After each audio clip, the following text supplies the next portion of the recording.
in an effort to encourage development and boost forest reserves, the Ugandan government has leased over 8,000 hectares of land to Norwegian-based company Green Resources, that's Africa's largest forestation company. But the Bukaleba Forest Reserve is also home to thousands of people, some who claim they've been victims of forceful and often violent evictions by the government since the company started operations, and they've been stripped of their livelihood.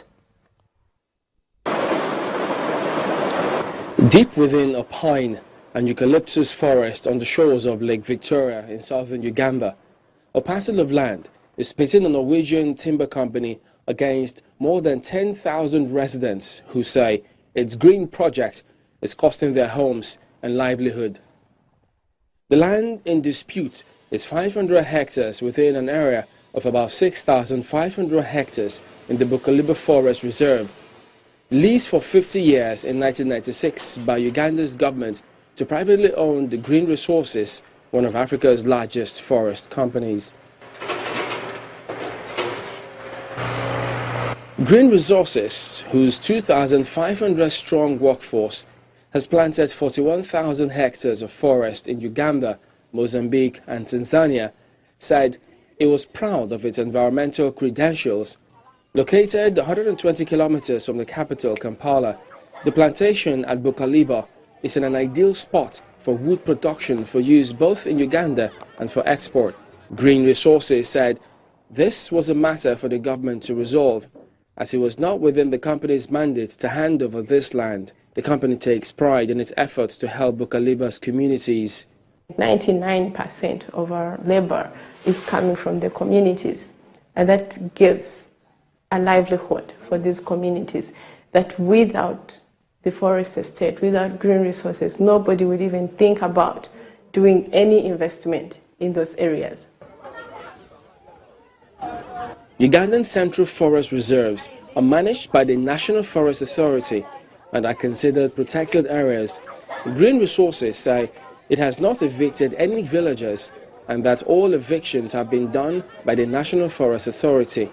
Lands Ministry spokesperson Dennis Obel says the land is being put to good use. They were using that land productively. I bet you nobody would have taken it out from them. Don't you think so? So the issue of ownership, actually the arguments now go beyond just ownership to land utilization. Land rights advocates say that in the case of compulsory acquisition of land, a fair market price for the land should be negotiated based on a willing buyer-seller model. Some residents say evictions have been forced and violent. People grow food. People rear their animals on environment. People get their fire from environment. People, everything is got from environment, which is within their periphery. In as long as the environment is tampered with and destroyed, you have destroyed people's livelihoods. Meanwhile, for people living in the forest, the 500 hectares remains a glimmer of hope in the bureaucratic quagmire as they lack land titles and resources to the legal system. Well, it's been called the most popular of West Africa's bush teas and is said to have various healing properties and a higher antioxidant level than green tea. But it's little known outside the region. Togolese entrepreneur Adamus Kudu is hoping to change that by processing, packaging and marketing Kinkeliba tea in tea bags with plans to export it. An entrepreneur in Togo is growing Kinkeliba, a plant consumed widely in West Africa for its medicinal and nutritional benefits, with plans to market it as a tea for export.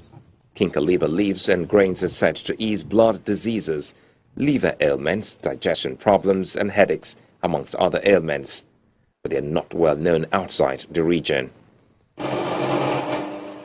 Adamus Kudu is producing his first batch of processed Kinkeliba in tea bags in the capital Lome. Kudu oversees the entire process, which begins with removing the grains from the pods and washing them, then drying and grinding them before packaging. With 40 employees, the factory produces over 20,000 Kinkeliba tea boxes of 25 tea bags each a month that are sold throughout the country. Kudu hopes that by popularizing Kinkeliba as a herbal tea and modernizing the way it is consumed, it can be more marketable outside of Togo and the region. Kinkeliba is usually sold as whole leaves, which are then boiled in hot water. We're slowly rediscovering heritage that we had lost, and that's why we must go back to it and celebrate it.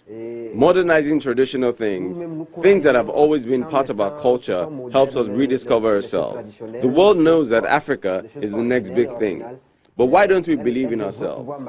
When you believe in yourself and you approach others with your ideas, even if they criticize you or doubt you, at least you would have been able to present your product. We have given the people an opportunity to sample this product that has so many benefits, and over time, we have seen the benefits of that.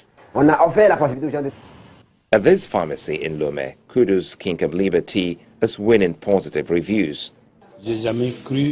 I never knew I would see the day one of my Togolese brothers would take the initiative and make tea. That's forward thinking.